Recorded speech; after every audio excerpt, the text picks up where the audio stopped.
saya harus belajar semua sendiri. Jadi semua proses itu tidak ada yang ngajarin, nggak punya mentor, dan nggak punya orang yang membantu saya bilang bahwa ini benar atau salah. Nah kalau Anda tergabung di SB1M pastinya enak banget ya, udah punya semuanya. Jadi intinya ketika saya di 2006, setelah 2004 saya belajar mulai dan lain-lain, baru 2 tahun kemudian saya menghasilkan dan saya bisa balikin hampir semua modal yang saya sudah investasikan ke diri saya. Nah, tapi apakah berhenti seperti itu? Tidak, saya harus bikin produk dan produk. Saya tahu kalau saya bikin produk dan produk, saya nggak akan cukup punya waktu. Karena bikin produk itu butuh riset, butuh detail, dan lain-lain. Dan saya butuh partner yang mengerti programming. Kebetulan Anda melihat, saya di sebelah kiri atas, tengah juga ya, Anda bisa melihat. Nah ini teman-teman yang saya bangun di 2007. 2007 itu ada event dari dari event gede, internet marketing global. Seluruh orang dari seluruh dunia bergabung di sini di 2007. Dan karena saya bergabung di Warrior Forum, kita ada pertemuan orang-orang yang ada di Warrior Forum. Warrior Forum itu adalah forum yang bicara tentang internet marketing atau digital marketing. Sekarang masih ada, tapi tidak seaktif dulu. Dulu tuh sangat aktif, orang bisa bikin puluhan ribu sampai jutaan dolar di situ. Dan itu tanpa Anda harus nyetok, tanpa Anda harus punya produk fisik. Ya, jadi semuanya dijualan digital dan software. Hidupnya bukan dari orang kaya, orang tuanya cerai, dia juga sempat jadi tukang kosek WC, dia sempat tambal ban, dia sempat kerja susah banget, tapi ceritanya dia dan sampai hari ini saya masih sangat berteman dan dia menjadi seorang yang sangat sukses karena konsistensinya. Dan orang ini selalu lurus, artinya dia tidak mau bermain yang black hat, tidak mau bermain yang aneh-aneh, dan dia membuat konten, dia membuat produk, dan dia jualan. Jadi dia sendiri membuat saya menunggu-nunggu beli produknya, dan itu bagus banget. Karena menurut saya ketika orang menunggu-nunggu berarti orang tertarik sama produk kita. Nah, akhirnya saya karena dengan bertemu dengan banyak orang seperti ini, saya melakukan riset saya sendiri. Saya menemukan bahwa ternyata nggak banyak orang yang ngerti desain. Dan saya memang lulusan dari multimedia design di salah satu universitas di Australia. Tapi saya tidak menggunakan itu bukan karena saya nggak menggunakan. Saya sempat kerja jauh-jauh, ujung-ujungnya gue mesti tahu cara jualan, menaikkan nilai saya sehingga saya bisa bertahan dan bisa jualan. Saya buang semua, beneran saya buang. Jadi kalau Anda tanya di mana sertifikat saya, I don't have any sertifikat. Masih ada, maksud saya lulus dapat sertifikat, tapi kalau sertifikat saya cuma dari fotokopian. Aslinya saya nggak tahu kemana. Tapi saya nggak pernah look back lagi. Saya melamar kerjaan, 40 perusahaan saya lamar. Saya cuma melamar satu hal, yaitu marketing.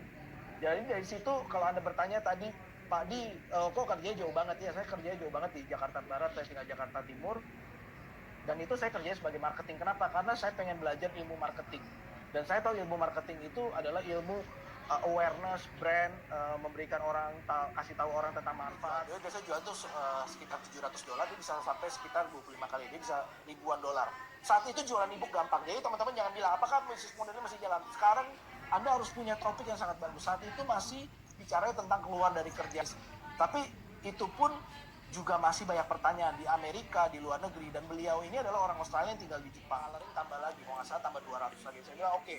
Karena kebetulan saya kenal dia di tempat kerja ya. Jadi ingat bahwa network Anda itu penting banget ya. Nah, saya nawarin ke orangnya begini. Nama orangnya kalau Anda lihat di kiri atas, nama authornya adalah James Brown dan Stuart Stirling itu partnernya. Nah, James Brown ini one of my client. Until today, dari 2007 sampai hari ini 14 tahun, he still order design. Dia nggak mau desainnya yang dipegang selain sama saya. Jadi saya melakukan desain ini just for fun at the moment. Tapi saya serius.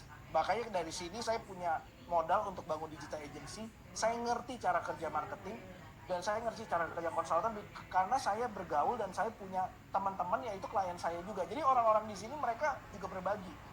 Waktu saya bikin ini saya kayak oke, understand your worry. Saya bilang gini deh, gue bikin lo deal yang lo nggak bisa refuse, oke? Gue bikinnya lo gratis. Tapi ada tapinya, gue bilang. Kalau desain gue convert for you, will you pay me $50? Murah kan, $50 itu sekitar 750.000. Tapi buat saya adalah I gain his trust. Artinya saya membangun kepercayaan dia. Terus James Brown bilang, oh, oke, tapi gue minta 10 kali. You prove to me that it is 10 times from what I have. Oke, tapi I want you to be honest, saya bilang. Saya mau lo transparan. Saya bilang, ya, I'm all about transparan. Gue akan bayar lo sesuai dengan apa yang lo harus bayarin kalau memang itu lo. Dan saya cuma taruhan begini, kalau dia nggak bayar saya, ya udahlah, saya buntung gitu kan. Cuma saya berpikir yang positif dong. Saya berpikir saya kasih yang terbaik dan saya percaya bahwa Tuhan akan menjaga saya gitu. Dan yang lucunya adalah saya kerja ini bisnis itu kita lakuin online gitu.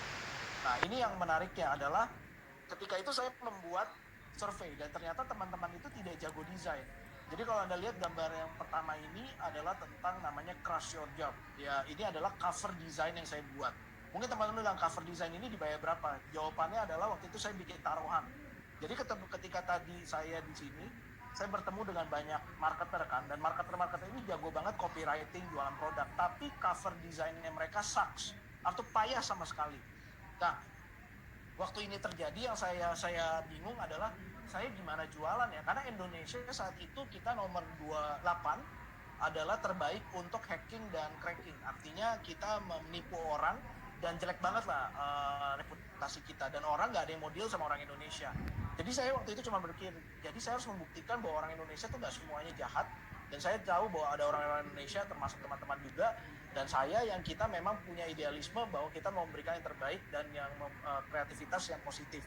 Jadi saat itu saya pernah melihat ada beberapa orang, saya juga di Warrior Forum juga bikin gerakan buat anak-anak Indonesia berkumpul.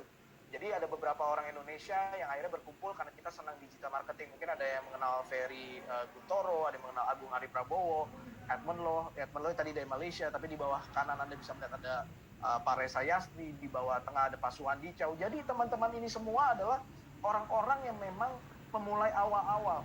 Jadi sampai sekarang kami sangat punya hubungan baik karena kita we started from zero.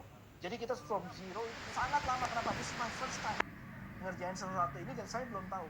Tapi when I did it with my whole heart. Saya melakukan dengan seluruh hati saya dan saya senang banget karena saya dipercaya. Itu membuat saya tahu bahwa di bagian dunia lain ada yang percaya orang Indonesia dan mau transfer $50 ke saya. Waktu itu belum punya PayPal, jadi waktu itu masih pinjam PayPal orang, saya dipakai namanya to check out. Sekarang to check out agak lebih susah, tapi nanti ternyata itu ya itu my awal. Dia adalah seorang yang dia sudah bilang, dan ini di LinkedIn, jadi kalau Anda mau connect ke saya LinkedIn, Anda bisa lihat ya. Yang di atasnya juga adalah seorang ibu-ibu tua yang di daerah Amerika kalau nggak salah, tapi dia udah pass away, jadi udah meninggal. Tapi detailnya adalah saya dari mulut ke mulut. Jadi kalau teman-teman nanya apakah saya melakukan marketing, tidak, saya benar-benar dari mulut ke mulut, orang percaya sama saya. Kenapa? Karena saat itu saya jadi tempe yang menarik, tempe yang dinikmati sama orang. Ya kan tadi saya di awal mungkin bahwa teman-teman ikut saya menceritakan tentang tempe ya. Nanti terakhirnya saya akan tunjukin gimana naikin value tempenya. Ya.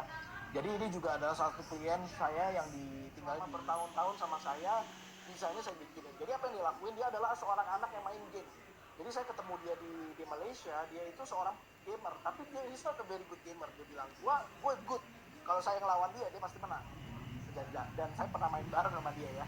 Tapi permasalahannya, kalau dia dibandingin sama teman-temannya lebih jago.